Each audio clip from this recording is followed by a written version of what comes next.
নমস্কাৰ, মই দেৱপ্ৰতিম। নৰেন্দ্ৰ মোদী বনাম খেতিয়ক। নৰেন্দ্ৰ মোদী চৰকাৰৰ বিৰুদ্ধে কৃষক বিদ্ৰোহ অব্যাহত আছে সমগ্ৰ দেশত। মোদী চৰকাৰেও কৃষকৰ ওপৰত আৰম্ভ কৰিছে দমন পীড়ন। এয়া দিল্লী চলো শীৰ্ষক কৃষক বিদ্ৰোহ। ছেপ্টেম্বৰ মাহৰ মধ্যভাগত মোদী চৰকাৰে গৃহীত কৰিছিল ৩খনকৈ কৃষি সম্পৰ্কীয় বিধেয়ক। সমগ্ৰ দেশৰ কৃষক ৰাইজে এই ৩খন বিধেয়কক কৃষক বিৰোধী বিধেয়ক আখ্যা দিছিল আৰু প্ৰবল কৃষক বিদ্ৰোহৰ সূচনা কৰিছিল। কৃষকৰ আহ্বানক নৰেন্দ্ৰ মোদীয়ে প্ৰশ্ৰয় নিদিলে আৰু তাৰে পৰিণতিত ২ মাহ ধৰি দেশৰ ভিন্ন ৰাজ্যৰ কৃষকে আন্দোলন অব্যাহত ৰাখিলে। শেহতীয়াকৈ পাঞ্জাৱ, হাৰিয়ানা আৰু উত্তৰ প্ৰদেশৰ কৃষকে ৰাজধানী দিল্লীত প্ৰতিবাদ সাব্যস্তৰ উদ্দেশ্যেৰে ২৬ আৰু ২৭ নৱেম্বৰত দিল্লী চলো শীৰ্ষক প্ৰতিবাদৰ আহ্বান জনালে। সেই অনুসৰি দিল্লী অভিমুখে বিভিন্ন ৰাজ্যৰ পৰা লক্ষাধিক কৃষকে যাত্ৰা আৰম্ভ কৰে আৰু সেই প্ৰতিবাদী কৃষকৰ ওপৰত এতিয়া জঁপিয়াই পৰিছে মোদী চৰকাৰৰ প্ৰশাসন যন্ত্ৰ। ইতিমধ্যে ১০০ৰো অধিক স্থানীয় কৃষক নেতাক ভিন্ন স্থানত আটক কৰা হৈছে আৰু বেৰিকেড স্থাপনেৰে প্ৰতিবাদী যাত্ৰাক বাধা প্ৰদান কৰা হৈছে। হাৰিয়ানা, পাঞ্জাৱৰ সংযোগস্থলীক বেৰিকেডেৰে বন্ধ কৰি তোলা হৈছে আৰু ভিন্ন ৰাজ্যলৈ বাছৰ চলাচল বন্ধ কৰি দিয়া হৈছে। ছত্ৰভংগ দিয়াবলৈ ৱাটাৰ কেনন ব্যৱহাৰ কৰা হৈছে প্ৰতিবাদকাৰীৰ ওপৰত। মধ্যপ্ৰদেশ আৰু উত্তৰাখণ্ডৰ পৰা অহা প্ৰতিবাদী কৃষক দলক উত্তৰ প্ৰদেশত বাধা প্ৰদান কৰি যাত্ৰা বন্ধ কৰি দিয়া হৈছে।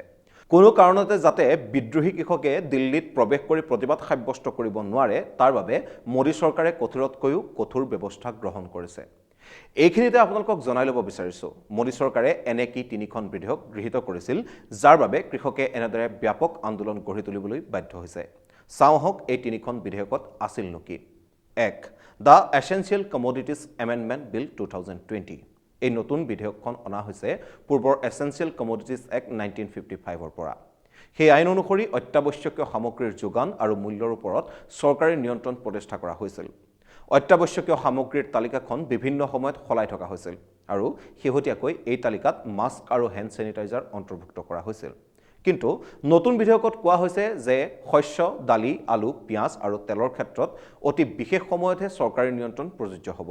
অৰ্থাৎ ভয়াৱহ যুদ্ধ, দুৰ্যোগ আদি পৰিস্থিতিৰ বাদে এইসমূহ সামগ্ৰীত চৰকাৰী নিয়ন্ত্ৰণ নাথাকিব, যাৰ ফলত কৃষকে হয়তো কৃষিজাত সামগ্ৰীৰ উচিত মূল্য লাভ নকৰিব অথবা বজাৰত গৈ সেই সামগ্ৰীৰ মূল্য বৃদ্ধি ঘটিব। এই বিধেয়কখন ১৫ ছেপ্টেম্বৰত লোকসভাত গৃহীত হয়। ২. Agricultural produce trade and commerce bill 2020। এই বিধেয়কৰ দ্বাৰা পূৰ্বৰ APMC মাণ্ডি পদ্ধতিৰ সংশোধন ঘটোৱা হৈছে। APMC মানে agricultural produce and livestock market committee. পূৰ্বৰ নিয়ম অনুসৰি কৃষকে এই বজাৰত তেওঁলোকৰ উৎপাদন বিক্ৰী কৰিব পাৰে। প্ৰত্যেক ৰাজ্যৰ ৰাজ্য চৰকাৰে এই APMC পৰিচালনা কৰে। আইন অনুসৰি বহু ৰাজ্যতে কৃষকসকলে কেৱল APMCতহে উৎপাদন বিক্ৰী কৰিব পাৰে আৰু তাৰ সলনি উচিত মূল্য লাভ কৰে। এতিয়া নতুন আইন অনুসৰি কৃষকসকলে APMCৰ উপৰিও বাহিৰৰ বজাৰত কৃষি উৎপাদন বিক্ৰী কৰাৰ ব্যৱস্থা কৰা হৈছে। লোকসভাত এই আইন ১৭ ছেপ্টেম্বৰত গৃহীত হয়। ৩. Farmers agreement on price assurance and the agricultural service bill 2020। এই বিধেয়ক অনুসৰি কৃষক আৰু ব্যৱসায়ীৰ মাজত পোনপটীয়া যোগাযোগ স্থাপন কৰা হৈছে। আনকি উৎপাদন প্ৰক্ৰিয়া আৰম্ভ কৰোঁতেই উৎপাদিত সামগ্ৰীৰ ওপৰত দুয়োপক্ষৰ চুক্তিৰ ব্যৱস্থা কৰা হৈছে। এই ৩খন নতুন বিলক লৈ দেশজুৰি কৃষক আন্দোলন অব্যাহত আছে। কৃষকৰ অভিযোগ, এই নতুন আইনৰ দ্বাৰা কৃষি উৎপাদন সামগ্ৰীৰ ওপৰত চৰকাৰী নিয়ন্ত্ৰণ উঠাই লোৱাৰ প্ৰক্ৰিয়া আৰম্ভ কৰা হৈছে। প্ৰথমে অত্যাৱশ্যকীয় সামগ্ৰীৰ যোগান আৰু মূল্যৰ ওপৰত চৰকাৰী নিয়ন্ত্ৰণৰ গুৰুত্ব কমাই দিয়া হৈছে। ফলস্বৰূপে কৃষকসকলে উচিত মূল্য লাভৰ পৰা বঞ্চিত হোৱাৰ আশংকা বৃদ্ধি পাইছে। দ্বিতীয়খন বিধেয়কৰ দ্বাৰা APMC ব্যৱস্থাৰ সংশোধন ঘটাই বাহিৰা ব্যৱসায়িক কৃষকৰ সামগ্ৰী ক্ৰয়ৰ ব্যৱস্থা কৰা হৈছে। APMCত সামগ্ৰী বিক্ৰী কৰোঁতে কৃষকে নিৰ্ধাৰিত নীতি অনুসৰি উচিত মূল্য লাভ কৰিছিল, কিন্তু বাহিৰৰ ব্যৱসায়ীয়ে উচিত মূল্য প্ৰদান কৰিবলৈ অমান্য হ'ব পাৰে, কাৰণ মূল্য সন্দৰ্ভত কোনো ধৰণৰ নীতি নিৰ্ধাৰণ কৰি দিয়া নাই নতুন আইনত। ফলস্বৰূপে ব্যৱসায়ীয়ে কম দামত সামগ্ৰী বিক্ৰী কৰিবলৈ কৃষকক বাধ্য কৰিব পাৰে। তদুপৰি এই ব্যৱস্থাৰ যোগেদিও চৰকাৰী APMC ব্যৱস্থাৰ বিলুপ্তি ঘটোৱাৰ চেষ্টা চলিব পাৰে। বিহাৰত ২০০৬ চনত APMCৰ বিলুপ্তি কৰা হৈছিল। তেতিয়াৰে পৰা বিহাৰৰ কৃষকে উৎপাদিত সামগ্ৰীত উচিত মূল্য নোপোৱাৰ অভিযোগ উত্থাপিত হৈ আহিছে। এই ৩খন বিধেয়কৰ বিৰোধিতাৰে ওলাই অহা লাখ লাখ কৃষকৰ ওপৰত মোদী চৰকাৰ জঁপিয়াই পৰা ঘটনাই এতিয়া তীব্ৰ সমালোচনাৰ সন্মুখীন হৈছে চৰকাৰখন। এই ৩ বিধেয়কৰ বিৰোধিতা কৰি মোদী মন্ত্ৰীসভাৰ পৰা ওলাই আহিছিল শিৰোমণি আকালি দলে।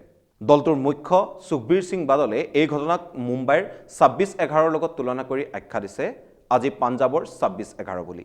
আনফালে সৰ্বভাৰতীয় কৃষক সংগঠন AIKSCCয়ে শেহতীয়াকৈ প্ৰকাশ কৰা বাৰ্তা অনুসৰি আজি সন্ধিয়া প্ৰায় 50,000 কৃষকে দিল্লীৰ সীমান্তত প্ৰৱেশ কৰিব।